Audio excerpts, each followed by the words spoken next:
Assalamualaikum, masih lagi dalam PKP. Kita belum bebas untuk keluar rumah. Tak boleh nak travel. Mari kita stay at home, isi masa dengan kegiatan masak-masak di rumah.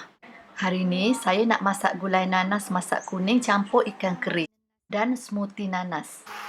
Sebelum itu, jangan lupa subscribe agar tidak ketinggalan video-video yang terbaru dari RITV. Sebiji nanas ni nak buat dua hidangan. Satu, nak buat masak lemak kuning ikan kering nanas, dan juga nak buat jus nanas. Mula-mula kita kupas nanas dahulu. Nanti kita bagi dua sebelah untuk gulai ikan kering dan sebelah lagi untuk jus nanas. Okey, kupas kulit keseluruhannya. Nanas ni kan jenis payah nak dikupas. So, gunakan pisau tajam dan tebal supaya senang untuk dipotong. Dulu saya memang tak suka nanas sebab susah nak dikupas. Bila kita makan, lidah rasa semacam dan jusnya pula bersifat tajam. Paling tak suka umpulunya yang keras. Tapi, menurut satu maklumat daripada Dr. Rizal Abu Bakar, yang kita tak suka itulah yang banyak khasiatnya. Selepas semua kulit sudah dikupas, potong buang mata-mata nanas yang tajam-tajam tu. Nanas ialah sejenis buah yang kaya nutrisi. Antara nutrisi penting ialah dikenali sebagai manganis, iaitu membekalkan tenaga pada sel-sel otak dan menambahkan daya ingatan. Buah nanas ni sudah agak masak, warnanya kuning dan manis sekali. Buah yang masak ni elok untuk dibuat smoothie ataupun jus. Kat tengah-tengah tu jangan dibuang empulur dia, sebab empulur dia itu yang paling berkhasiat. Ada bromelain, ya. Bromelain sejenis enzim yang memecahkan protein dan membantu pencernaan, bertindak mengurangkan masalah keradangan dan risiko pembesaran tumor serta pergumpalan darah. Selain dikatakan dapat melembutkan daging dalam masakan dan membantu menyembuhkan luka. Bromelain dalam empulur itu dikatakan boleh melawan sel kanser. Yang ni nak buat gulai nanas, kita potong macam ni.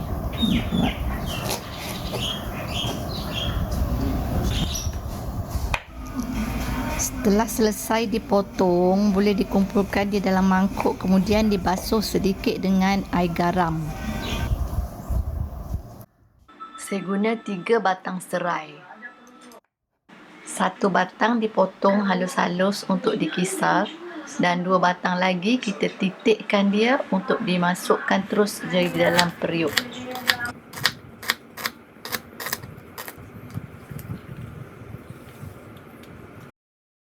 Bahan seterusnya ialah bawang besar setengah biji, bawang putih 2 biji, 2 ulas dan juga cili padi 3 ulas dan cili besar 2 biji.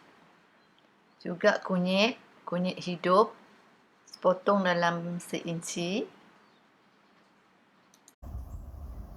Ikan kering.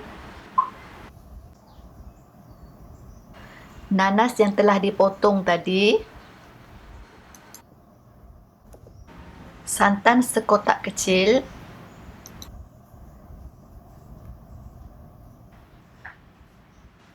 Sediakan siap-siap air untuk dibuat kuah bercampurkan dengan santan nanti. Masukkan bahan-bahan yang nak dikisar ke dalam blender. Serai yang telah dihiris tadi. Kemudian kunyit. Potong dulu kunyit hidup tu supaya senang untuk di blend, supaya dia cepat hancur dan halus. Masukkan dalam blender bawang besar dan bawang putih. Sama-sama kita blend juga. Potong dulu sedikit jika perlu. Kemudian masukkan juga di dalam blender. Cili kita titikkan saja, cili padi, dan supaya dia tidak terlalu pedas, jangan dimasukkan dahulu di dalam periuk sewaktu kita mula-mula nak masak. Semua cili ni nanti saya akan letak pada waktu akhir sekali nanti. Okey, kita kisar dulu bahan-bahan tadi.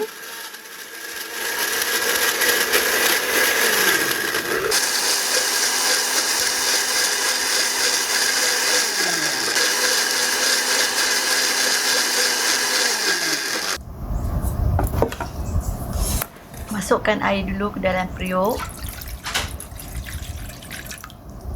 Letakkan ikan kering. Kemudian letakkan juga nanas yang telah dipotong tadi. Dan tuangkan rencah yang telah dikisar tadi. Tuangkan ke semuanya.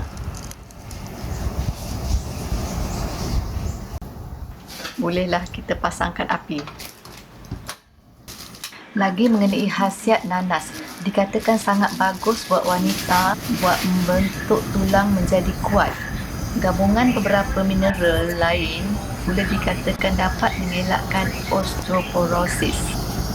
Masukkan serai yang dititik tadi dan masukkan sedikit santan.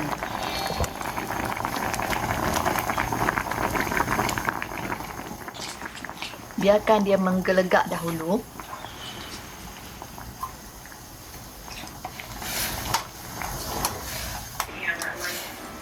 Nanas juga dikatakan boleh melawan penuaan dan penyakit dengan melindungi sel-sel tubuh. Paling menarik, nanas dapat mengurangkan risiko penyakit mata seperti katarak yang biasanya terjadi ketika usia meningkat. Hasil manfaat kandungan vitamin C dan juga antioksidannya. Kalau ikan masin tu cukup masin, kita tak perlu lagi bubuh garam dalam kuah. Tapi kalau kita rasa dan ia kurang rasa masin, bolehlah ditambahkan sedikit garam. Secukup rasa. Bila nanas sudah nampak empuk dan kuah pun dah juga kelihatan masak, bolehlah dimasukkan cili dan juga bawang besar.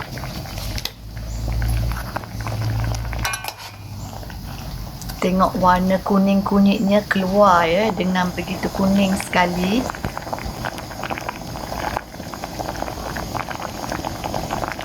Cili hijau tu jangan biarkan ia terlalu masak. Mesti diangkat sebelum ia layu. Dan pastikan kuah ni jangan biarkan berketul.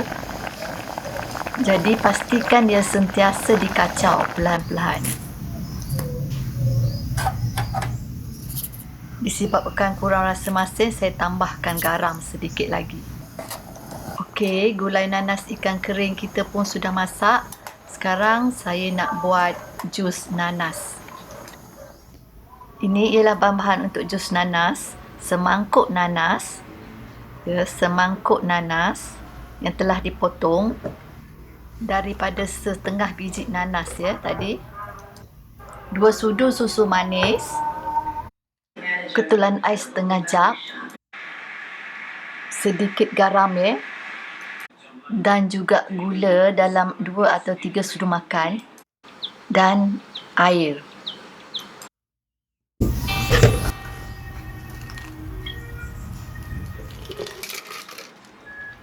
Masukkan ais ke dalam blender. Kemudian masukkan semua ketulan nanas sekaligus sampai habis. Masukkan juga gula dan juga secubit garam. Dan susu pekat 2 sudu makan.